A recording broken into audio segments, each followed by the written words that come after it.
Here is the recap of the first 2 seasons of Last of Us.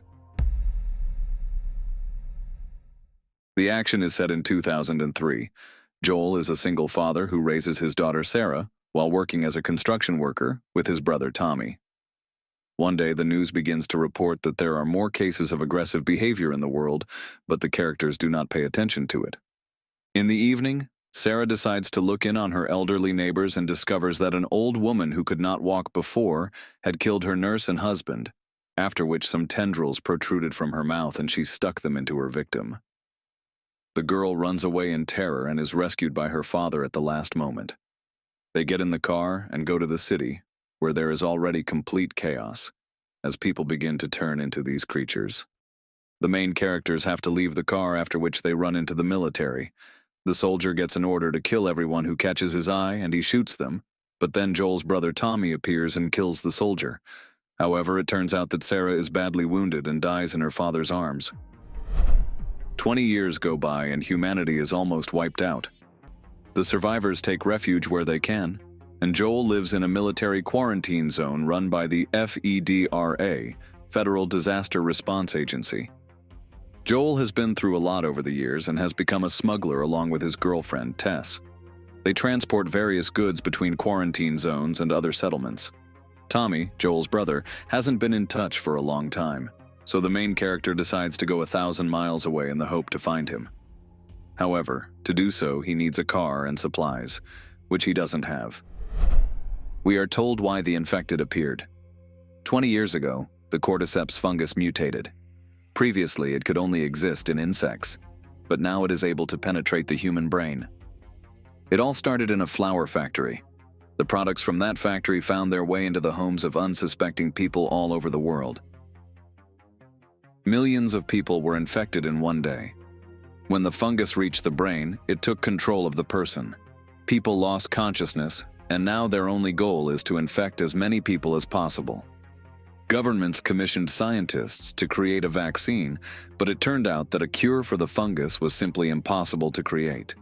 Therefore, mankind was doomed.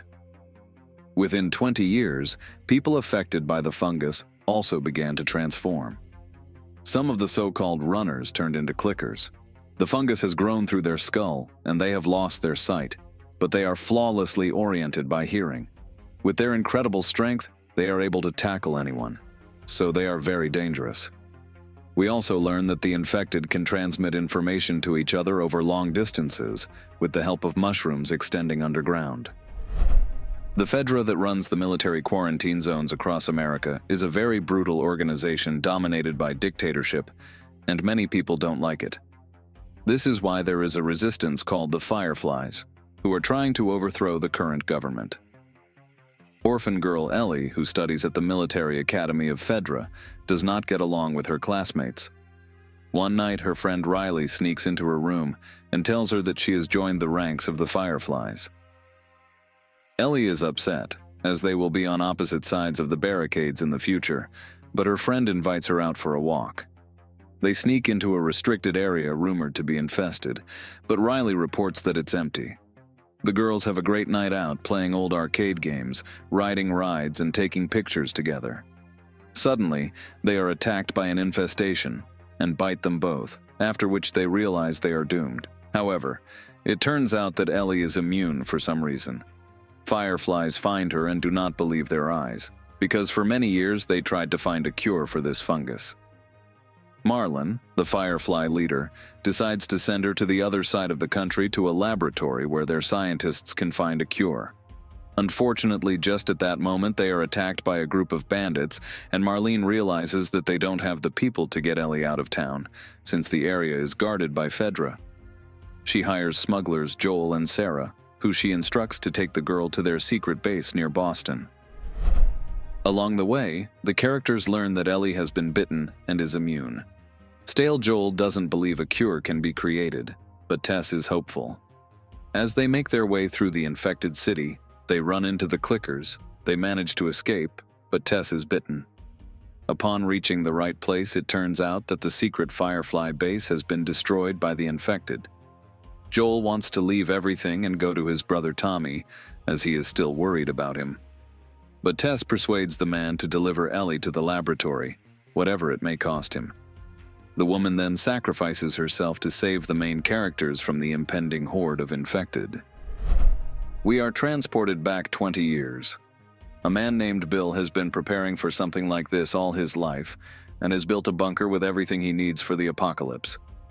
When the people left his little town, he fences it off, but soon a guy named Frank falls into one of his traps.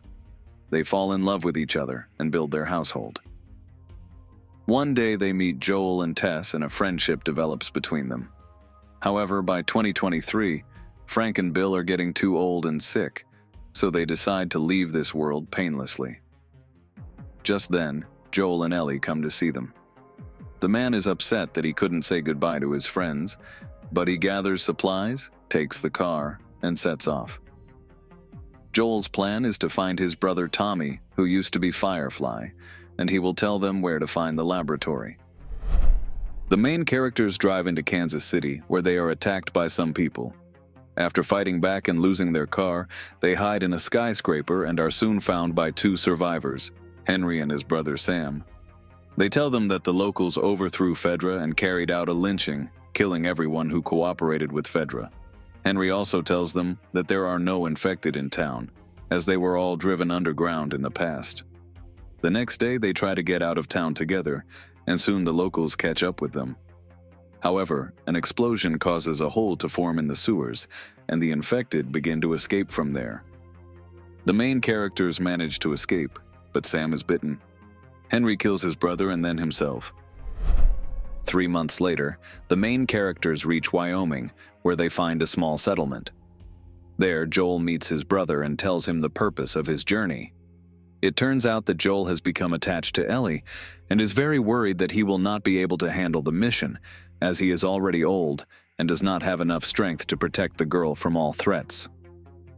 Joel asks Tommy to go instead of him, but Ellie is against it, as she is also attached to the old man.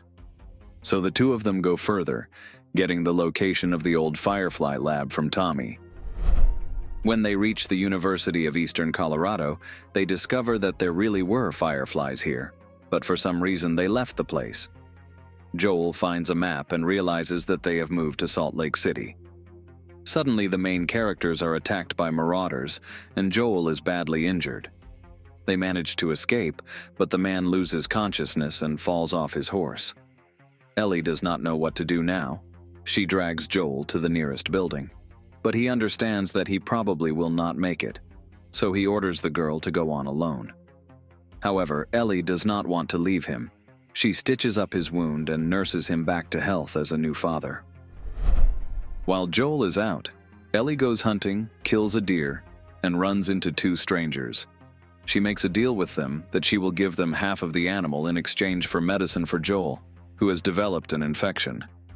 While one of them went to the settlement to get penicillin, the other named David offers Ellie to join them, and then tells her that he knows who he and Joel are. It turns out that the marauders who attacked them were from his commune and his people want revenge. However, no one touches Ellie, because in their settlement there is a Christian cult, and David is their spiritual leader. The girl escapes with her medicine, and David orders his men to find the couple. Ellie injects penicillin into Joel, who is still lying unconscious. Soon the girl realizes that David's men have gotten here and tries to lead them away from the house with the old man. She is caught, however, and taken to the settlement to a cult. Upon coming to his senses, Joel realizes what is happening. Capturing two marauders, he's beating the location of the settlement out of theme. Meanwhile, Ellie is locked in a cage, and David tells her that their commune is very hungry.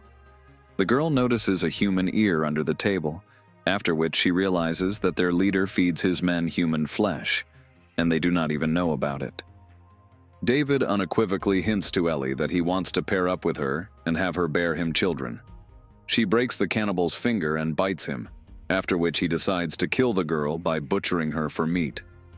At the last moment, Ellie announces that she is infected, which distracts David. She manages to kill his partner, and Ellie tries to escape, but all the doors and windows are locked. Eventually, she attacks David and brutally kills him. Once outside, she is met by Joel, who takes the girl out of this hellish place. We are shown that in the past, during childbirth, Ellie's mother was bitten by an infected person, and she cut the umbilical cord after the bite. That is why the girl acquired immunity. In the present tense, the characters make their way to Salt Lake City. Suddenly, the fireflies appear and knock them both out. Joel wakes up, and Marlene tells the man that Ellie is being prepped for surgery. It turns out that to create a cure, they will have to remove the girl's brain, that is, kill her. Joel doesn't want her to die, but the fireflies don't intend to retreat. The man decides to act. He snatches the weapon from the guards and starts to break into the laboratory.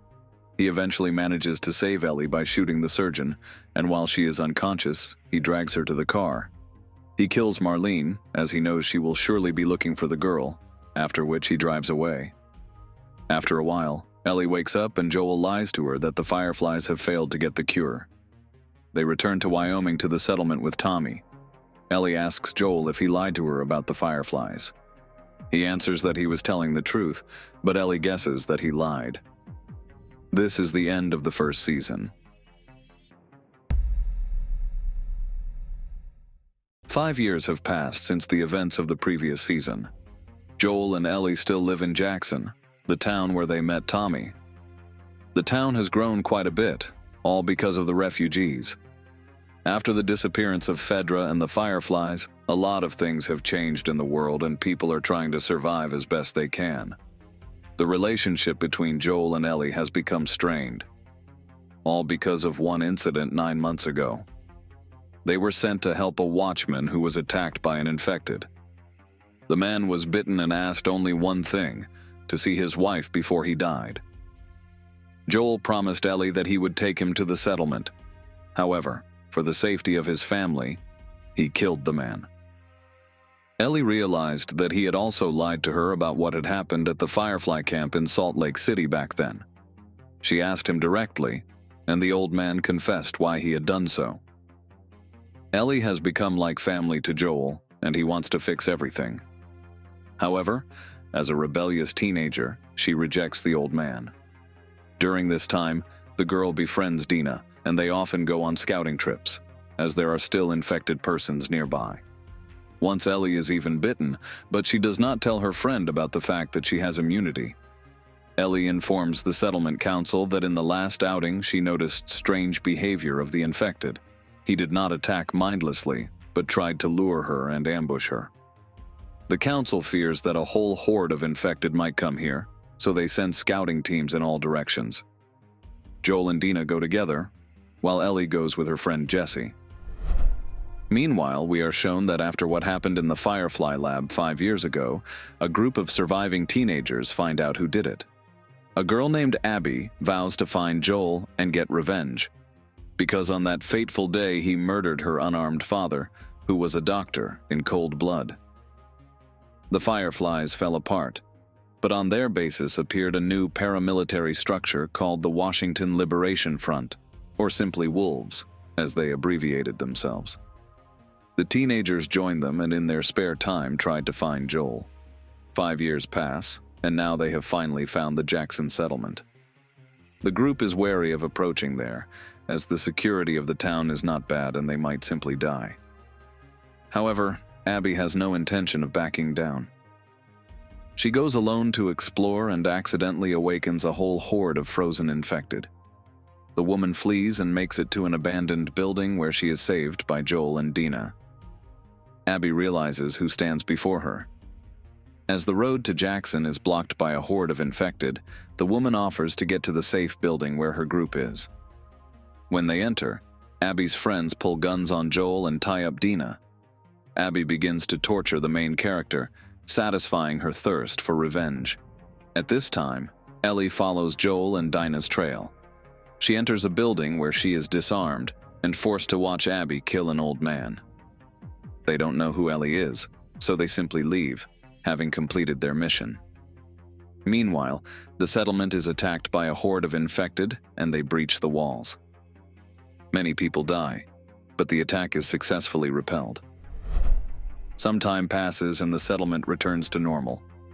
Ellie wants revenge on Abby and her friends, but the council is hesitant to send a squad, not realizing where it might lead. Suddenly, Dina comes to Ellie and tells her that while she was tied up, she heard where they were from and their names. Ellie wants to go alone, but Dina follows her. On the way, they come across a crowd of people killed in the woods and realize that now they need to move more carefully. When they get to Seattle, they try to find out where the wolves' base is. When they get into a building, they run into a patrol and have to flee. Soon they are attacked by a horde of infected, and to save Dina, Ellie lets herself get bitten. They hide in an abandoned theater, and Dina, thinking that her friend is infected, decides to shoot Ellie. However, the main character confesses that she is immune. Dina doesn't believe it at first, but since nothing happens to Ellie overnight, she accepts the fact. Eventually, the women confess their love for each other and sleep together. Also, Dina reveals that she is pregnant with Jesse's baby. Ellie is angry that her friend went with her in that condition, but Dina assures her that it is her choice, and she is happy to help Ellie. We're told a little more about the wolves. They're led by Isaac Dixon. 11 years ago, he was an officer of Fedra, but decided to switch to the side of ordinary people. The man killed his entire squad, leaving only one proper soldier. In the present day, Dixon interrogates the prisoner. It turns out that recently the wolves have been fighting a group who call themselves the Seraphites, but they are more commonly referred to as the Scars. All because of the distinctive facial markings. The Scars are a sort of cult that worships a certain prophetess. Her teachings reject technology and the conveniences of modern life. The Scars have something against the wolves, and now they are in an ongoing war. Dixon tries to find out from the prisoner their location, but the fanatic is ready for any torture, so the leader of the wolves kills him. A little later, we learn that they are preparing to attack the Scars. The soldiers load into boats and attack the forest where they live. In yesterday's mess, the main characters get the wolves' walkie-talkie and learn that one of Abby's friends named Nora is at the local hospital. They move out there and find themselves in a building filled with those tricky infected. The women flee and think they are about to die. But they are rescued just in time by Jesse. It turns out he arrived here with Tommy. They learn that the women have gone in search of Joel's killers and decide to stop them. On their way back to the theater, they witness the Scars executing one of the wolves. Suddenly, the main characters are spotted and Dina is wounded. They get separated. Dina and Jesse return to the theater, and Ellie ends up outside the hospital. She sneaks inside and finds Nora. Nora tells her exactly what Joel did 5 years ago, and why they decided to take revenge.